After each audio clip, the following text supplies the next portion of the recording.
For me, when I look at the new budget, I really want to thank the government for the consistency. The financial years where there was a huge difference in the budget figures, but the difference right now is at least in a fair and consistent way. And this also helps us to track the different programs that the government puts forward. Some of the concerns that maybe I would raise in these social protection programs, I don't know how government quantifies the outcome. It can also be impactful, yes, to the communities and to the people in the villages, but we also need to look at the outcome, because there is a significant amount of money that is set aside for those programs. There has been an attempt to deeply provide an accountability, not for the last 10 years, at least for the last financial years. So I think there's that credit. What worries me right now is that we still have scattered programs that are trying to do the same things. MYOGA, UPDM, SEF, and now they have brought a new one of an import. There is something called free interest fund for large-scale farmers, 175 billion. And I'm asking myself, why wouldn't they at least put it in the SEF and then they can still go and get from there? So those scattered programs, I think, is going to cost us a lot in terms of managing them. I still have a challenge when it comes to our agri, and this is something I think that needed to come out clearly. If you see in the region is growing at 5%. This East African region is growing at 5%, but Uganda is growing at 2%. Why? Because we have failed to standardize. Our maize, when we export it, we cannot get market for it. And we're talking about market access. So I think Uganda can actually fund its budget more if we can get certain things proper. So for me, I am excited about this budget. And like my colleague said, as opposed to the other year, 2023-24, where we jumped from 52 to 72, and everybody was like, whoa, where are we going to get this money from? But yeah, here we are, we have arrived, we can do it, and we can do a lot more than that. The tourism sector, of course, as a country, we have global comparative advantage in tourism. We've been ranked by so many international agencies as one of the top 5 countries in the world with the most outstanding tourism attractions.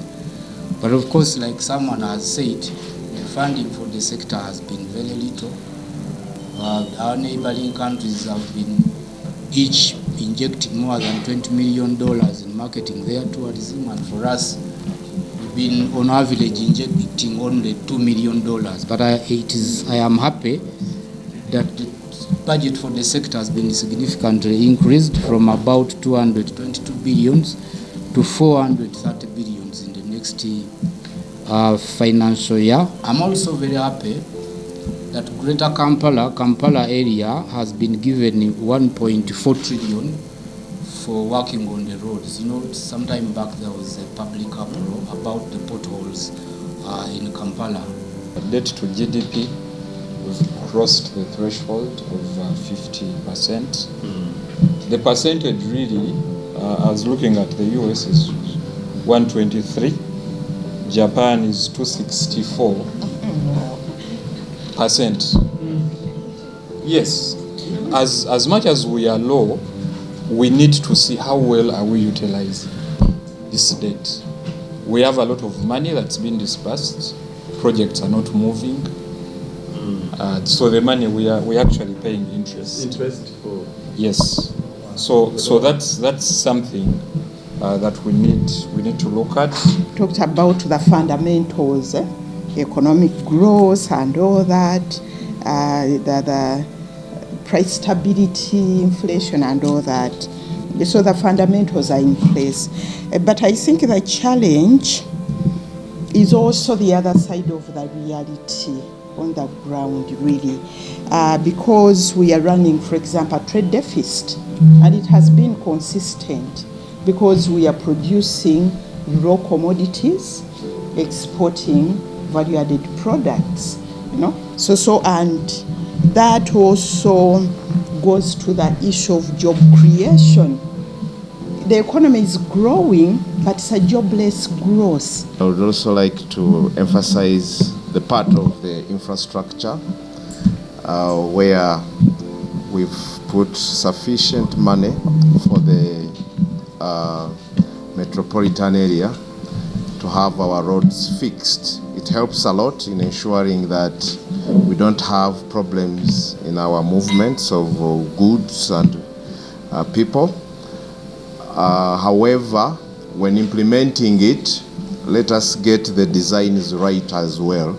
So I'm looking forward to one day having a budget that is talking about that we are going to do a railway line to Kila municipality, the other end, not this one of Boyogerere that continues up to Kenya, Gayaza, and so on, all those interlinkages. It will indeed help us a lot to improve on our economic performance and save our time when moving. I feel happy about the budget. Reading through, I could personally see a country that is taking off. Of course, the senior minister usually does that. Yeah, but I could see that ascending, and I think I also feel like Moses, that is a budget of opportunities. Actually, the word I have here is opportunities. I also feel like it's a budget of opportunities. I think there is the happy part of the achievements we've made in agriculture. The export of the milk, I don't know whether somebody noted that, the export of the milk, the export of the banana flour, the fact that the banana flour, which many people keep saying, where is that factory? But the banana flour is actually being exported from 14 metric tons. It is expected that they will improve that to 140 metric tons. 67% of our population is still employed on the land. They still use the land, it's still subsistence farming. So if they can actually get that support to produce, then it means that the economy will take off faster. I see that the framers of the budget were very optimistic. I don't know if I'll say I'm optimistic myself, but they were optimistic. I could see it through. And I can see that the expected growth for 25-26 is 7%. And it's expected to be driven by agriculture, manufacturing, and the services industry. My question, and I can see that also the forecast for the 2025-26 budget is still on the ATMs, agriculture, tourism, mineral development, and STI, which is right. However, we need to look at who is driving this growth. It's the human beings.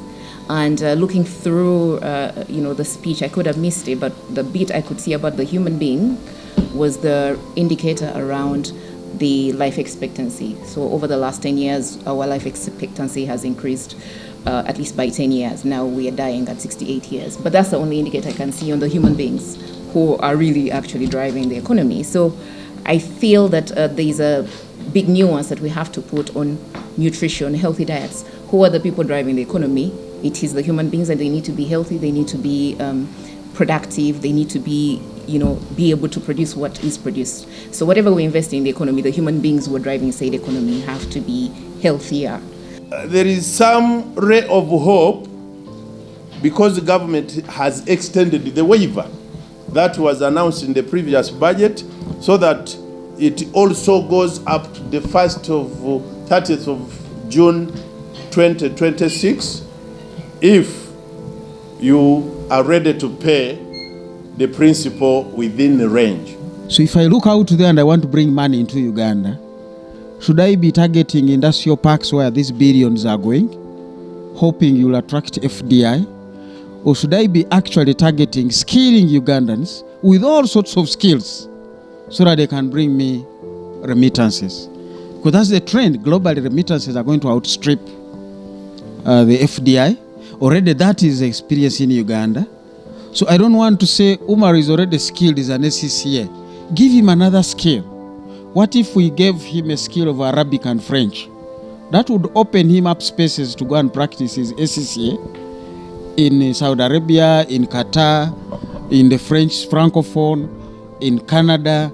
So I think I don't see that strategic direction in the budget. My biggest worry is that we have this 72 trillion budget, but when you see the amount of money that we are collecting, both tax and non-tax revenue, and look at how much we are paying in debt repayments, it's a big worry, and it curtails service delivery. So you see many sectors of the economy not properly serviced. So when you talk about, we would like to see the backlog in the judiciary reduced. How do you reduce it? You increase the number of judicial officers, but we don't have that money. So you see that challenge. So we are in a good position, but we are not yet there. New Vision TV. Stream smart, stream New Vision.